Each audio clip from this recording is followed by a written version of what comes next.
क्या शुभमन गिल की team India में जगह नहीं बनती है टेस्ट और टी20 में? मतलब वनडे में शुभमन गिल कमाल के प्लेयर हैं, लेकिन टेस्ट और टी20 में उनकी पोजीशन को लेकर क्वेश्चन लगातार खड़े हो रहे हैं और इसकी मुकम्मल वजह है शुभमन गिल बीते 10 पारियों में एक भी अर्धशतक नहीं लगा पाए। इनफैक्ट उनका जो स्टैट्स है लास्ट 10 टेस्ट इनिंग का वो 19 का एवरेज है, जो किसी भी टॉप 5 प्लेयर में सूट नहीं करता। उनका करियर का जो एवरेज स्कोर टेस्ट क्रिकेट का है वो रविंद्र जडेजा के एवरेज से कम है। शुभमन का एवरेज 30 के आसपास है, जडेजा 35 के एवरेज से खेलते हैं, जबकि वो एक प्रॉपर बॉलर है। शुभमन गिल अगर आप आखिरी के उनके 10 इनिंग देखोगे तो वो आपको एक सुपर फ्लॉप प्लेयर नजर आते हैं, और ये स्टैट कहते हैं, मैं नहीं कह रहा हूं। शुभमन गिल को मैं काफी हाई रेट करता आया हूं, उनकी पारियों को आईपीएल में हमने सराहा है, उनके टैलेंट को हमने एक्नॉलेज किया है, लेकिन स्टैट्स झूठ नहीं कहते। आखिरी 10 इनिंग जब मैं देखता हूं तो 13, 18, फिर 6, फिर 10, फिर 29, फिर 2, 26, 36, 10 और 23। अब सवाल यह खड़ा होता है कि एक तरफ सरफराज खान जैसे प्लेयर हैं जिन्हें बैक टू बैक परफॉर्मेंस करने के बावजूद मौका नहीं मिल रहा, और एक तरफ शुभमन गिल जैसे प्लेयर है जो 20 टेस्ट खेलने के बाद जैसे तैसे 1000 रन बना पाए, बमुश्किल से 20-25 का एवरेज बीते कुछ मैचेस में ले पाते, एक अर्धशतक 10 पारी में नहीं है। दोहरापन, मतलब शुभमन गिल ने टेस्ट में अपना जलवा दिखाया था। मुझे याद है गाबा में जब टेस्ट मैच था उसमें अर्ली मॉर्निंग उनकी जो पारी थी वो बहुत बेहतरीन पारी थी, लेकिन उस पारी के बाद से शुभमन गिल को मैंने वर्ल्ड क्लास इनिंग खेलते नहीं देखा। शुभमन गिल को आपने दोनों वर्ल्ड टेस्ट चैंपियनशिप में मौका दिया, सुपर फ्लॉप रहे। शुभमन गिल किसी भी बड़े मूवमेंट पर इंडिया के लिए परफॉर्म नहीं कर पाए, और अब धीरे धीरे उन पर यह आरोप लगने लगे हैं कि शुभमन गिल की परफॉर्मेंस जो है वो शायद अहमदाबाद तक सीमित हो गई है।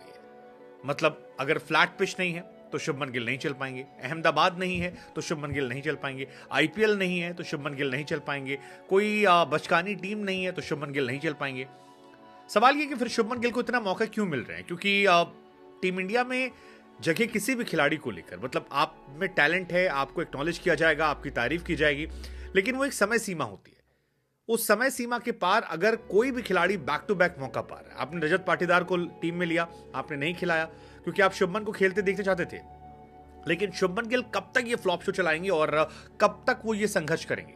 एक ऐसी पिच जहां पर जायसवाल ने 6 रन बनाए, जडेजा जो हैं वो 6 रन बना रहे हैं, केएल राहुल ने भी रन बना दिए, वहां पर शुभमन अपने यंग करियर के पीक एज में अगर इस तरह की पारियां खेलेंगे तो फिर ये तुलना बेमानी हो जाती है कि वो नेक्स्ट विराट कोहली हैं या नेक्स्ट फलाना ढमकाना बन पाएंगे। मुझे इस बात को लेकर अब क्वेश्चन है, is not Prince of Indian cricket. इस सबसे बड़ी बात यह कि वो गाबा वाले टेस्ट के बाद शुभमन गिल का वो अप्रोच दिखाई नहीं पड़ा, और जिस तरह से टुक टुक अंदाज में वो खेलते हैं, मुझे लगता है वो भी एक सवालिया निशान है। 66 बॉल पर 23 रन, सबको दिख रहा है कि ये वो पिच थी जहां पर अगर आप एग्रेसिव क्रिकेट खेल रहे थे तो आप अच्छा कर रहे थे, अगर आप टुक टुक क्रिकेट खेल रहे थे तो आपकी जगह नहीं बन पाएगी, आप आउट हो जाएंगे, विकेट गवा देंगे। लेकिन शुभमन गिल को ऐसा लग रहा है कि अपनी कमजोरियों पर काम नहीं करना है। एक स्टैट आपको और देता हूं मैं, लेफ्ट आर्म स्पिनर के सामने 18 मैचेस उन्होंने खेले 18 इनिंग में, जिसमें केवल 184 रन बनाए हैं और 8 बार वो आउट हुए। ये भी अपने आप में सवाल निशान है कि आपकी कमजोरी बहुत खुलकर एक्सपोज हो गई है और उस कमजोरी पर आप काम नहीं कर रहे हैं। अगर आप काम कर रहे होते तो फिर 13, 18, 6, 10, 29, 2, 26, 36, 10, 23 ये नजर नहीं आता। शुभमन गिल का जो लास्ट शतक था वो अहमदाबाद की पाटा पिच पर आया था, जहां पर सबने शतक मारे थे, जो आ रहा था वो रन बना रहा था।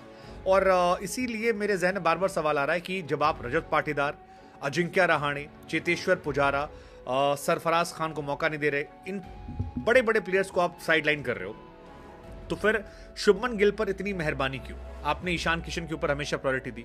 हालांकि शुभमन गिल शायद रियलाइज कर रहे हो कि उन्हें धीरे धीरे रिप्लेस किया जा रहा है और यशस्वी जायसवाल उन्हें रिप्लेस कर रहे हैं, लेकिन शुभमन गिल की ये जो फॉर्म है, ये जो अंदाज है, ये अब आने वाले समय में मुझे ऐसा लगता है कि उनके लिए बहुत ज्यादा। अब आपके जहन में एक सवाल होगा कि शुभमन गिल को फिर इतने मौके मिले क्यों? मुझे इसकी 2 वजह लगती है। पहली वजह, शुभमन गिल ने वनडे क्रिकेट में अच्छा खेला, वनडे क्रिकेट में ही is comparatively a better batsman, so वहां वो अच्छा खेलते हैं, बट टी20 में उनकी एबिलिटीज को लेकर हमेशा मैंने क्वेश्चन किया, क्योंकि जब आप जायसवाल जैसे खिलाड़ियों को देखते हो तो वहां पर वो आपको फीके नजर आते हैं कि उनके अंदर मतलब वो एक्सप्लोर नहीं कर पाते हैं, तो वहां पर थोड़ा सा क्वेश्चन आता है। टेस्ट क्रिकेट में शायद वो खुद को सीरियसली नहीं ले रहे हैं, क्योंकि जो उनकी लास्ट ईयर की बकेट लिस्ट भी आई थी उसमें टेस्ट क्रिकेट का नामो निशान नहीं था।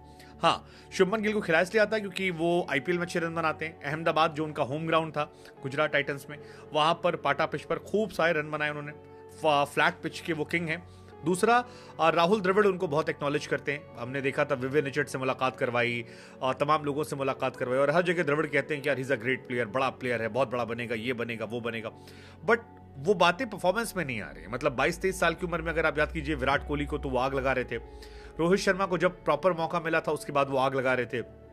जितने भी महान खिलाड़ी, तेंदुलकर हुए या जितने हुए, इस उम्र में उन्होंने कहर ढा रखा था यार। और शुभमन वहां पर संघर्ष कर रहे हैं, स्ट्रगल कर रहे हैं, और उनके चलते बहुत सारे प्लेयर बाहर बैठे। हालांकि मुझे अभी भी लगता है कि थर्ड टेस्ट मैच में शायद शुभमन गिल को ड्रॉप कर दिया जाए, या शुभमन या अय्यर में से कोई एक खिलाड़ी बाहर बैठ जाए। लेकिन क्या आपको लग रहा है कि शुभमन गिल को जरूरत से ज्यादा मौके दे दिए गए हैं एंड इट्स हाई टाइम कि अब हम उनके आगे सोचना शुरू करें? अगर आप पुजारा, रहाणे से आगे बढ़ सकते हैं तो ऑफकोर्स इनसे भी आगे आप